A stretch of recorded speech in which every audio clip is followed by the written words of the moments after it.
गाडगीळ आणि sons limited 1832 पासून। ठीक एक वर्ष आधी विधानसभेच्या निवडणुका होत्या आणि त्याआधी दसरा मेळावा झाला।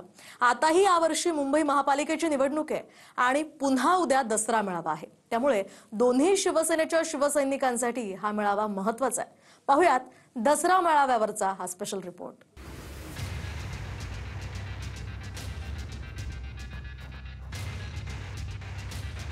दोन्ही शिवसेनेचा मेळावा एका दिवसावर आलाय। पावसाचं सावट असलं तरी उद्धव ठाकरेंचा मेळावा हा दादरच्या छत्रपती शिवाजी पार्कवरच होणार आहे। तर शिंदेंच्या शिवसेनेनं पावसाच्या कारणास्तव जागा बदलली असून गोरेगावच्या नेस्को सेंटरला निवडले। आझाद मैदानामध्ये चिखल असून इथली तयारी रद्द झाली। आता शिंदेंच्या शिवसेनेकडनं नेस्को सेंटरमध्ये जोरदार तयारी सुरू आहे। जवळपास 25,000 लोक बसतील एवढी व्यवस्था इथे करण्यात येणार आहे। गोरेगावच्या मेळावा परिसरामध्ये एकनाथ शिंदे यांचे बॅनर देखील झळकतायत। पण मेळाव्याच्या आधी राऊतांनी शिंदे गटाला कोणी शिवसेना मानत नाही असं म्हणत डिवचलंय। त्यांना आम्ही काय शिवसेना जनता मानत नाही। प्रचंड पैशाचा वापर करून लोक आणले जातात आणि आमचा मेळावा आमचा। अरे तुम्ही कोण आहात? तुम्ही कधी स्थापन केली शिवसेना? बाळासाहेब ठाकरेंनी शिवसेना स्थापन केली तेव्हा तुमचं वय काय होतं? तुम्ही कुठल्या गोधडीमध्ये मुतत होतात? शिवतीर्थावरचं भाषण, कारण विचार तिथेच मिळणार आहे तुम्हाला। तर तुम्हाला आणि बाकी जर काय चिल्लरबाजी थिल्लरबाजी हवी असेल तर तुम्ही इतर चक्कर मारू शकता कुठेही। शिवसेना प्रमुख आदरणीय बाळासाहेबांचे विचार आणि त्याचबरोबर देगे साहेबांचे विचार एकनाथ शिंदे साहेबांच्या माध्यमातून सर्वसामान्य शिवसैनिकांना दसऱ्याच्या दिवशी एकनाथ शिंदे साहेब देणार। यांच्यासारखे आम्ही आणि भगव्या शाली नाही घालायचं तर काय, यांनी ज्या पद्धतीने हिरव्या शाली पांघरल्या त्या हिरव्या शाली घेऊन आम्ही फिरायचं का? ठाकरेंच्या शिवसेनेचा मेळावा असलेल्या शिवाजी पार्कातही पाणी आणि चिखल आहे, पण सभेसाठी मैदान तयार करण्याचं काम मात्र सुरूच आहे। तर दसरा मेळाव्यावरून बॅनर वॉर सुद्धा रंगले। उद्धव ठाकरेंचं निवासस्थान असलेल्या मातोश्री परिसरात दोन्ही शिवसेनेचे बॅनर लागले। विचार ठाकरेंचा, आवाज महाराष्ट्राचा असा आशय उद्धव ठाकरेंच्या शिवसेनेच्या बॅनरवर आहे। शिंदेंच्या शिवसेनेच्या बॅनरवर एकनाथ शिंदेंचा फोटो असून शिंदेंना भगव्या शालमध्ये दाखवण्यात आले।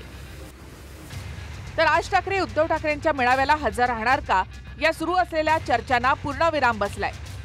राज ठाकरेंचं भाषण गुढीपाडव्याला असतं असं म्हणत संदीप देशपांडे यांनी राज ठाकरे उद्धव ठाकरेंच्या शिवसेनेच्या मेळाव्याला नसतील हे स्पष्ट केलं। शिवसेनेचा जो मेळावा असतो तो दसऱ्याला असतो। महाराष्ट्र नवनिर्माण सेनेचा मेळावा हा गुढीपाडव्याला असतो आणि सन्माननीय राजसाहेबांचं शिवतीर्थावर भाषण हे गुढीपाडव्यालाच होतं, इतर वेळी नाही। तर मी स्पष्ट केलंय की सन्माननीय राजसाहेबांचं भाषण हे गुढीपाडव्याला शिवतीर्थावर होतं, ज्या दिवशी महाराष्ट्र नवनिर्माण सेनेचा मेळावा असतो। तुमच्या मनातला जो प्रश्न आहे की माननीय उद्धव ठाकरे आणि माननीय राज ठाकरे यांच्या राजकीय युतीची घोषणा कधी होईल, त्याचं माझ्याकडे उत्तर एवढंच आहे, ज्या दिवशी ती घोषणा होईल त्या दिवशी तो 4:30 मुहूर्त असेल।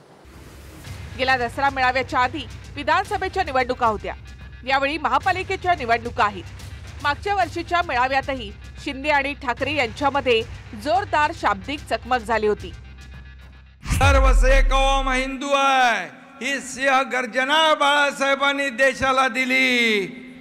हल्ली काही लोकांना या शब्दाची ॲलर्जी झाली आहे। हिंदू म्हणून घेण्याची लाज वाटायला लागली आहे। हिंदू हृदय सम्राट म्हणण्याला काही लोकांची जीभ कचरू लागलेली आहे। त्यांनी जी काय एक जाहिरात केलेली आहे, हिंदुत्व आमचा श्वास, मराठी आमचा प्राण, पण पुढच्या 2 ओळी राहिल्या, हिंदुत्व आमचा श्वास, मराठी आमचा प्राण, अदानी आमची जान आणि आम्ही शेठजींचे श्वान। आता याही मेळाव्यामध्ये अशीच झलक दिसण्याची दाट शक्यता आहे। निवृत्ती बाबरसह गिरीश गायकवाड, TV9 मराठी, मुंबई। पूना गाडगीळ आणि सन्स लिमिटेड 1832 पासून।